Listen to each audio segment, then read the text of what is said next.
đây hít. Ok, mang ó rồi, tay ó thế. Nang, nó, good.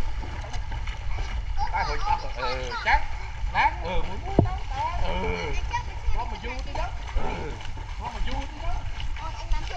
Nó. Trong cái chiếc tay trong quanh vứt. Nó. Thấy nhá. Đi. Một chiếc thôi, good. Mang trong cho con mang bỏ cái good. Good. Ui.